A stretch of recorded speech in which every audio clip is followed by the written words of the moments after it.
ठीक है, तो वापस वही टॉपिक पढ़ रहे हैं, ग्लाइकोसाइडों का निर्माण।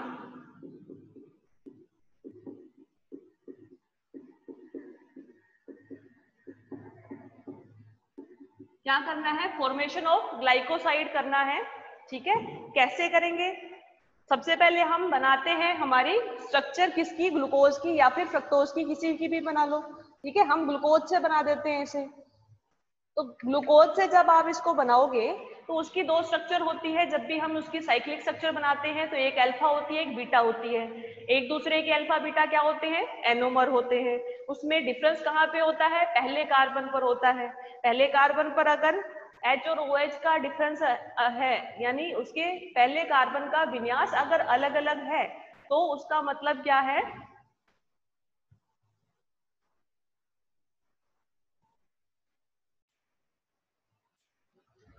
अच्छा तो हम क्या पढ़ रहे हैं, ये आपका ग्लाइकोसाइडों का निर्माण पढ़ रहे हैं। ठीक है, इसमें पहले हम क्या करते हैं, ग्लूकोज की यानी अल्फा डी ग्लूकोज की स्ट्रक्चर बनाते हैं, किसमें, चेयर फॉर्म में या कुर्सी संरूपण में। ठीक है, तो कैसे बनाओगे, चेयर फॉर्म है जिसके अंदर हमारा क्या है, एक ऑक्सीजन का अणु है, बाकी 5 के 5 क्या है, कार्बन है। ठीक है, इसका बनाना है हमें क्या, अल्फा डी ग्लूकोज, या इसे ग्लूकोपाइरेनोसाइड भी बोलते हैं हम। अगर 6 मेंबर की चक्रीय संरचना है तो उसको हम ग्लूकोपाइरेनोसाइड भी बोलते हैं। ठीक है, तो ये जब अगर हमें स्ट्रक्चर बनानी है तो उसमें हमें क्या करना है कि हमें सिर्फ H और OH का एडजस्टमेंट करना है। अल्फा के अंदर क्या होता है, ये HOH होता है। ठीक है,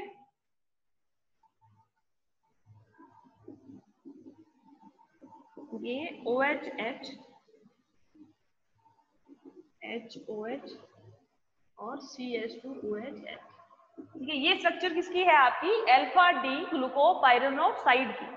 किसकी स्ट्रक्चर है ये, अल्फा डी ग्लूकोपाइरेनोसाइड। ठीक है, क्यों, क्योंकि ये आपकी जो स्ट्रक्चर है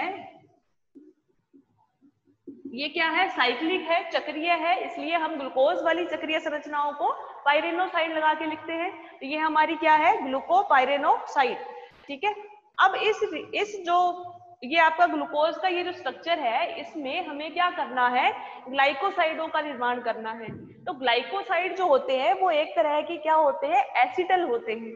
ठीक है, एसिटल का मतलब क्या है कि एक ही कार्बन के ऊपर दो OR ग्रुप जुड़े हुए होने चाहिए, यानी एल्कोक्सी समूह जुड़े हुए होने चाहिए।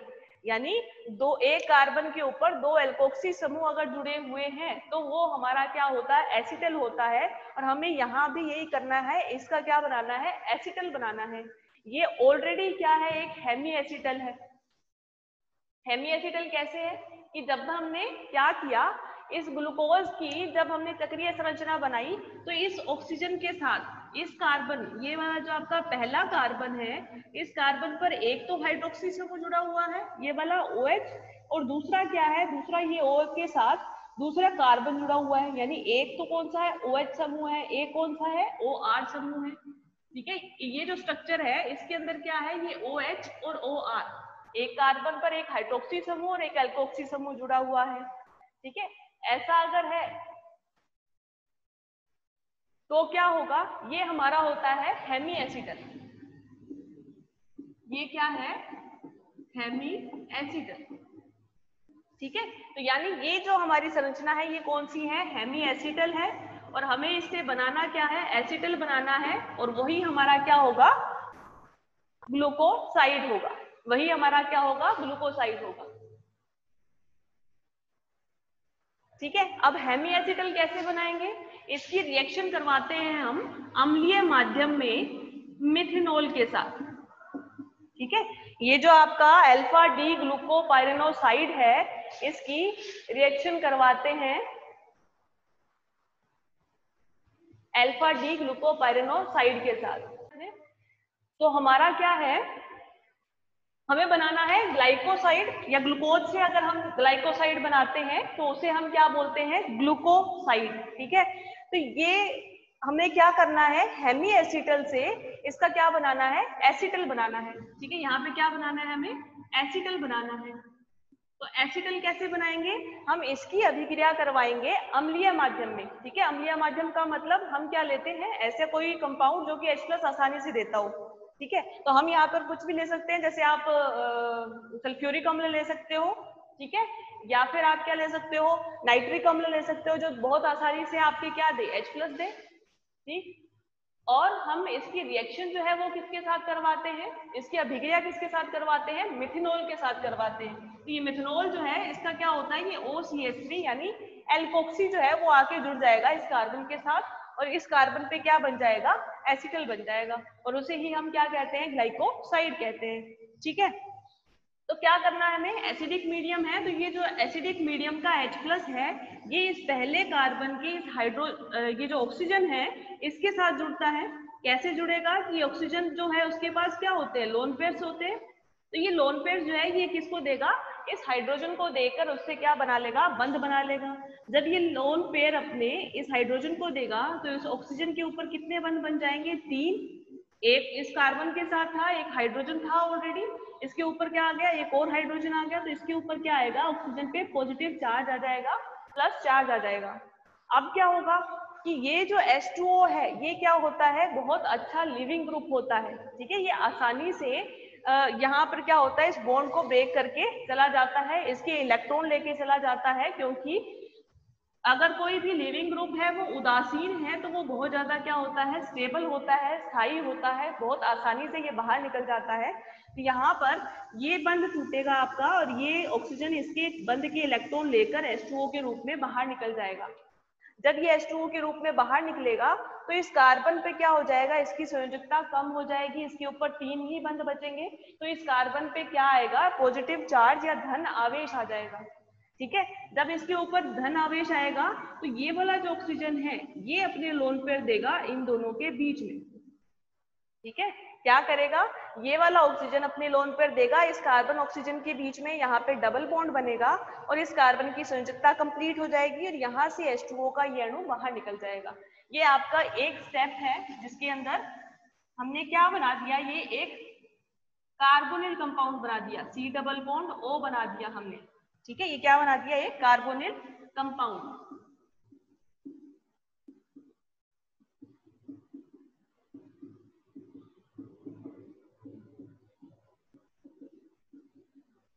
ठीक है, ये बना, इसमें ऑक्सीजन के ऊपर क्या होता है, प्लस चार्ज होता है। क्यों, क्योंकि यहाँ पर ऑक्सीजन जो है उसने 3 बंध बना रखे हैं, दो तो एक कार्बन के साथ है डबल बॉन्ड से, और एक दूसरे वाले कार्बन के साथ है। ठीक है, तो इस पे क्या आया, पॉजिटिव चार्ज आया। अब क्या होता है कि ये जो बीच में कार्बोकैटायन बना था, ठीक है, मतलब ये जो कार्बन है इसके ऊपर क्या होता है, हमेशा पॉजिटिव चार्ज होता है। कोई भी अगर कार्बोनिल यौगिक है, ठीक है, तो कार्बोनिल यौगिकों को हम किससे लिखते हैं, C डबल बॉन्ड O से लिखते हैं। ठीक है, तो कार्बोनिल यौगिक ऐसे होते हैं जिसके अंदर कार्बन के ऊपर हमेशा इलेक्ट्रॉन की कमी होती है। वो क्या होते हैं, इलेक्ट्रॉन न्यून होते हैं। क्यों होते हैं, क्योंकि ये जो कार्बन और ऑक्सीजन है इन दोनों में से विद्युत ऋणात्मकता या इलेक्ट्रॉन नेगेटिविटी किसकी ज्यादा होती है, ऑक्सीजन की ज्यादा होती है।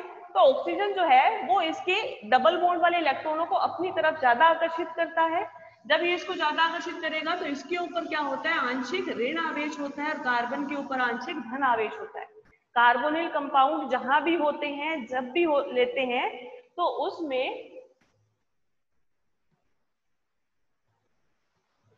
उसमें क्या होता है कि ये जो आपका कार्बन है इसके ऊपर आंशिक धन आवेश होता है, ऑक्सीजन के ऊपर आंशिक ऋण आवेश होता है। ठीक है, तो यहाँ पर भी यही चीज है कि ये हमारा क्या है, कार्बोनिल कार्बन है, इसके ऊपर क्या होगा, इस वाले कार्बन पर आंशिक धन आवेश होगा। तो यहाँ पर अगर पॉजिटिव चार्ज है, आंशिक धन आवेश है, तो यहाँ पर ये जो मिथेनॉल का ऑक्सीजन है ये अपने लोन पे आके देगा। ठीक है, जब ये अपने लोन पे आके देगा और इससे जुड़ेगा तो क्या होगा, ये डबल बॉन्ड टूटेगा, इसके इलेक्ट्रॉन किस पे आ जाएंगे, ऑक्सीजन पे दोबारा आ जाएंगे। ठीक है, और ऑक्सीजन का जो धन आवेश है वो क्या हो जाएगा, हट जाएगा। ठीक है, ये आपका क्या है, दूसरा स्टेप है, इसको मैं यही लिख देती हूँ। इस रिएक्शन को उल्टा चला देते हैं हम। ठीक है, पहले तो हमने क्या किया, एसिडिक मीडियम लिया। एसिडिक मीडियम लेने से क्या हो गया, हमारे पास एक तरह से कार्बोनिल कंपाउंड बन गया। कार्बन के ऊपर क्या आ गया, धन आवेश आ गया। कौन से कार्बन पर, पहले कार्बन पर। ठीक है, अब क्या कर रहे हैं, जिस कार्बन पर आंशिक धन आवेश आया उसके ऊपर हम रिएक्शन करवा रहे हैं किसकी, मिथेनॉल की। ठीक है, जब मिथेनॉल की इसके ऊपर रिएक्शन होगी, ये जो मिथेनॉल है इसका जो ऑक्सीजन है वो इसके ऊपर क्या होगा, जुड़ जाएगा, और क्या बनेगा हमारे पास, यहाँ पर एक हाइड्रोजन ऑलरेडी था, यहाँ पे एक जुड़ा क्या, मिथेनॉल। ठीक है, अब इस ऑक्सीजन पे फिर से क्या हुआ, 3 बंध बन गए, तो इसके ऊपर क्या आएगा, पॉजिटिव चार्ज आएगा। ठीक है, बाकी का ये पूरा फॉर्मूला सेम रहेगा।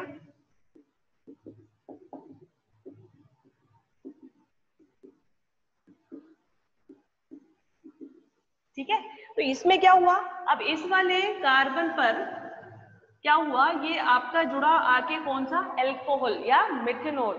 ठीक है, ऑक्सीजन पे क्या आया, पॉजिटिव चार्ज। अब हमने क्या किया था, जब ये रिएक्शन स्टार्ट की थी तो हमने यहाँ पर अम्लीय माध्यम लिया था, उसका एक H+ लिया था, वो H+ आके जुड़ा था हमारे ग्लूकोज के ऊपर। या अब लास्ट स्टेप में हमें क्या करना है, इसमें से एक H+ को बाहर भी निकालना होगा।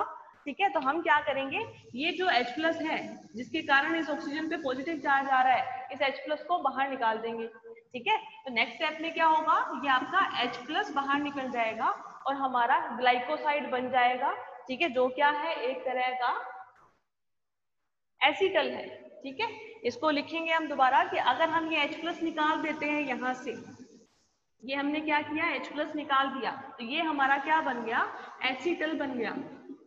कैसे, देखो कि ये जो पहला कार्बन है इस पे एक ऑक्सीजन है और एक क्या है, एल्किल ग्रुप है, यानी R है, OR है ये वाला। ठीक है, और ये क्या है, ये वाला कार्बन भी क्या है, OR है, मतलब ये क्या बन गया, एक एसिटल बन गया। और इसी एसिटल को हम क्या कहते हैं, या हमारा ग्लाइकोसाइड कहते हैं। अगर ये ग्लाइकोसाइड जो है ये किससे बन रहा है, ग्लूकोज से बन रहा है। ठीक है, अगर ये ग्लाइकोसाइड ग्लूकोज से बन रहा है तो इसे हम क्या कहते हैं, ग्लूकोसाइड कहते हैं। ठीक है, अगर ये फ्रक्टोज से बनता है तो इसे फ्रक्टोसाइड कहते हैं। ठीक, तो ये हमारी रिएक्शन हुई कौन सी, फॉर्मेशन ऑफ ग्लाइकोसाइड, कि आप ग्लाइकोसाइड्स कैसे बनाते हैं। ठीक है, ये लास्ट क्लास का टॉपिक था आपका। अच्छा, आज जो हमारा टॉपिक है उसके अंदर हमें 2 चीजें देखनी है, एक कि ईथर का निर्माण कैसे करेंगे हम, ग्लूकोज वाली ये जो चक्रीय संरचनाएं हैं इनमें। ठीक है, और इसके अंदर हम एस्टर का निर्माण कैसे करेंगे। तो कोई भी अगर अल्कोहल है, ग्लूकोज या कार्बोहाइड्रेट जो होता है वो क्या होता है, एक तरह से अल्कोहल होता है। ठीक है, क्या होता है, एक तरह से अल्कोहल होता है। तो अल्कोहल जो है उससे हमें अगर ईथर बनाना है तो हम क्या करते हैं, अल्कोहल से अगर ईथर बनाना है तो हम क्या करते हैं, जैसे आपने इसी रिएक्शन में किया, एक OH की जगह हम क्या लेके आ गए, OR लेके आ गए, यानी ईथर का ही निर्माण किया है। तो हमने क्या किया, अल्कोहल की रिएक्शन दूसरे अल्कोहल से करवाई, तो उसमें से क्या हो गया, एक H2O का अणु बाहर निकल गया और हमारे पास क्या बन गया, ईथर बन गया। ठीक है, अब ये जो ईथर बनने का जो प्रोसेस है वो क्या होता है, इस एक सिंगल कार्बन पे भी हो सकता है, और अगर हम जो बाहर से अल्कोहल लेते हैं वो अगर ज्यादा मात्रा में ले या फिर इसके ऊपर ज्यादा मात्रा में प्रवाहित करे इसके जलीय विलयन में, तो क्या होता है, ये सारे के सारे जो हाइड्रोजन समूह हैं ये रिप्लेस हो जाते हैं किसके साथ, इस CH3 के साथ। ठीक है, ये सारे किसके साथ रिप्लेस हो जाते हैं, CH3 के साथ रिप्लेस हो जाते हैं, और ये आपका कंप्लीट क्या बन जाता है, सारे जो पेंटा एसिटल बन जाता है, यानी ये 5 कार्बन के ऊपर क्या होता है, आपका OCH3 समूह आ जाता है, किसकी जगह, हाइड्रोक्सी समूह की जगह। ठीक है, और अगर हमें एस्टर का निर्माण करवाना है तो हमें क्या करना होगा, एस्टर कब बनता है, जब आप अल्कोहल की अभिक्रिया किसके साथ करवाते हो तो एस्टर बनता है। ये आपको पता होना चाहिए, ये सेकेंड ईयर की रिएक्शंस है सारी। ठीक है, अगर हमें एस्टर का निर्माण करवाना है तो हमें क्या करना पड़ेगा, इन सभी की रिएक्शन एसिटिक एनहाइड्राइड से करानी पड़ेगी।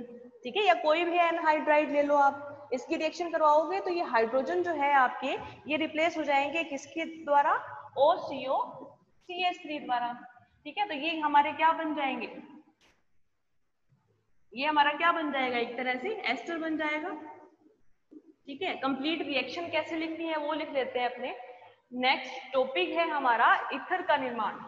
ये छोटे छोटे से टॉपिक है, मतलब एक एक रिएक्शन है कि आपकी ग्लूकोज जो है या फ्रक्टोज जो है, मोनोसेकेराइड जो है, उनकी रिएक्शंस क्या क्या होती हैं। हम ग्लाइकोसाइड बना सकते हैं, यानी पहले कार्बन पर हमने क्या बना दिया, एल्कोक्साइड बना दिया या फिर एसिटल बना दिया, तो वो हमारा क्या होता है, ग्लाइकोसाइड होता है।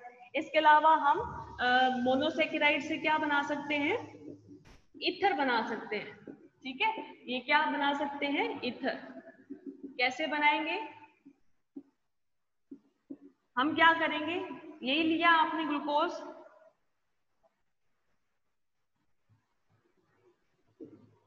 ठीक है, ये अल्फा डी ग्लूकोज है,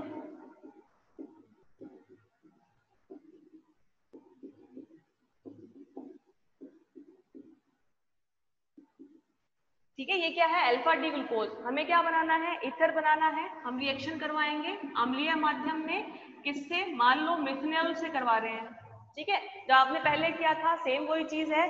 मिथेनॉल से रिएक्शन करवाएंगे तो क्या होगा, ये आपका एक OH निकल जाएगा और इसकी जगह ये क्या आ जाएगा, OCH3 आ जाएगा।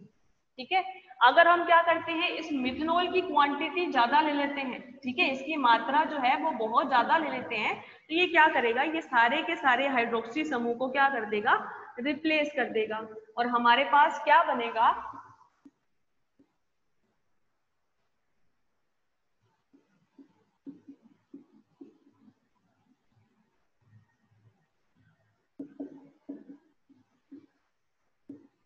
हमारे पास ये बन जाएगा जहां पर पांचों के पांचों जो हाइड्रोक्सी समूह हैं वो रिप्लेस हो गए। ठीक है, ये हमारा क्या हुआ, ईथर का फॉर्मेशन या ईथर का निर्माण। ठीक है, ये रिएक्शन है आपकी किसकी, ईथर का निर्माण। कैसे किया हमने, सिर्फ क्या किया है, ये जो है ये भी अल्कोहल है, अल्कोहल की दूसरे अल्कोहल से रिएक्शन करवाई तो एक जल का अणु बाहर निकल गया, और जल के अणु के बाहर निकलने से हमें क्या मिल गया, ईथर मिल गया। ठीक है, ये आपकी एक सिंपल सी रिएक्शन है, ईथर का निर्माण या फॉर्मेशन ऑफ ईथर। किससे बना रहे हैं, ये आपका क्या है, अल्फा डी ग्लूकोपाइरेनोक्साइड है। ठीक है, नेक्स्ट आपका क्या है, एस्टर का निर्माण। अच्छा एक चीज और, अल्कोहल जो होते हैं वो अम्लीय होते हैं या नहीं होते, आपको पता है ना ये चीज कि अल्कोहल अम्लीय होते हैं या नहीं, अल्कोहल में H+ निकलता है या नहीं। देखो मोनोहाइड्रोक्सी अल्कोहल जो होते हैं, मोनोहाइड्रोक्सी का मतलब क्या है, जिसके अंदर एक पूरे मॉलिक्यूल के अंदर एक ही हाइड्रोक्सी समूह हो, तो उसमें क्या होता है, एक H+ होता है जो आसानी से निकल सकता है। अल्कोहल जो होता है वो दो तरह की रिएक्शंस देता है, एक तो आपकी अम्लीय प्रवृत्ति वाली रिएक्शंस होती है जिसके अंदर क्या होता है, ये OH बन टूटता है, H+ बाहर निकलता है, यानी अम्लीय प्रवृत्ति शो करता है। और एक तरह की रिएक्शन ऐसी होती है जिसमें क्या होता है, अल्कोहल का ये कार्बन और ऑक्सीजन वाला बंध टूटता है और ये OH- देता है। ठीक है, तो अल्कोहल जो होता है वो हमेशा क्या होता है, अम्लीय प्रवृत्ति शो करता है, एसिडिक नेचर शो करता है। लेकिन ये जो हम ग्लूकोज और ये जो कार्बोहाइड्रेट्स पढ़ रहे हैं, या हम जो मोनोसेकेराइड अभी पढ़ रहे हैं, उसके अंदर क्या है, बहुत सारे हाइड्रोक्सी समूह हैं, यानी इनकी अम्लीय प्रवृत्ति जो होती है वो क्या होती है, बहुत ज्यादा होती है, किसके कंपैरिजन में, मोनोहाइड्रिक अल्कोहल, यानी जो जिस ऐसे मॉलिक्यूल जिसके ऊपर सिर्फ एक हाइड्रोक्सी समूह जुड़ा हुआ हो, उसके कंपैरिजन में इनकी अम्लीय प्रवृत्ति क्या होगी, ज्यादा होगी, क्योंकि H+ ज्यादा है बाहर निकलने के लिए, हाइड्रोक्सी समूह ज्यादा है एक से, तो उतनी ही अम्लीय प्रवृत्ति ज्यादा होगी। ये इसका क्या है, कॉमन कैरेक्टरिस्टिक्स है, तो ये भी आप याद रखना। ठीक है, नेक्स्ट है आपका इसमें एस्टर का निर्माण, कि एस्टर का निर्माण कैसे करना है। तो एस्टर का निर्माण करने के लिए हम क्या करते हैं, अल्कोहल की अभिक्रिया करवाते हैं एसिटिक एनहाइड्राइड के साथ। ठीक है, अल्कोहल की अभिक्रिया किससे करवाते हैं, एसिटिक एनहाइड्राइड के साथ।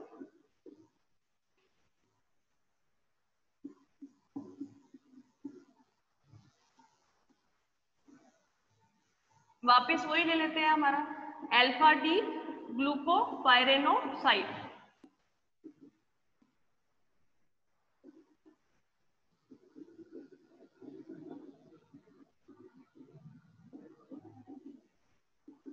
ठीक है, ये क्या है, अल्फा डी ग्लूकोपाइरेनोक्साइड है।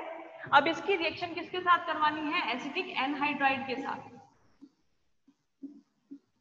एसिटिक एनहाइड्राइड के साथ जब भी अल्कोहल की रिएक्शन करवाते हैं तो क्या होता है, इसमें से ये जो आपका एसिटल ग्रुप है CH3CO ग्रुप है, ये यहाँ पे आके ऑक्सीजन से जुड़ जाता है, ठीक है। और ये आपका हाइड्रोजन जो है ये क्या होता है, ये बाहर निकल जाता है, ठीक है। और ये हाइड्रोजन बाहर निकल के क्या बना देता है, एक एसिटिक एसिड बना देता है।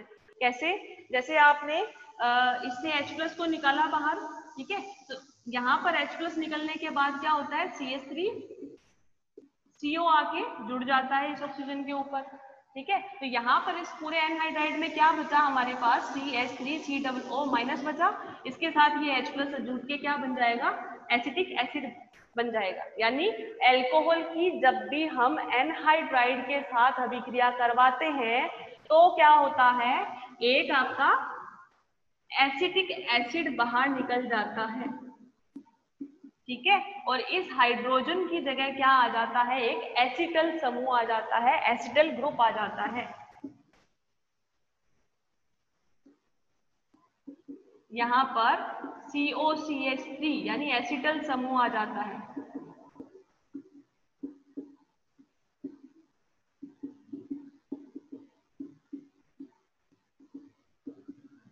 ठीक है, ये बन जाता है।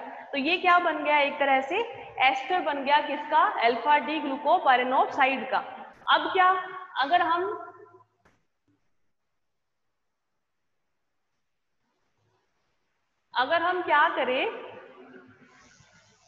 क्या करें कि ये जो आपका एस्टर है, मतलब ये जो आपका पहला एस्टर बना, इसकी आगे और रिएक्शन किसके साथ करवा दे, इन्हीं एनहाइड्राइड के साथ करवा दे, ठीक है। आगे और बहुत सारे अणु, 4-5 अणु और ले ले अगर एनहाइड्राइड के, तो क्या होंगे, ये सारे के सारे जो हाइड्रोक्सी समूह हैं ये रिप्लेस हो जाएंगे किसके साथ, एसिटल समूह के साथ, ठीक है। तो ये सारे जब इस रिएक्शन को आगे करवाएंगे हम, तो ये क्या होगा, ये सारे जो समूह हैं ये किससे रिप्लेस हो जाएंगे, एसिटल से।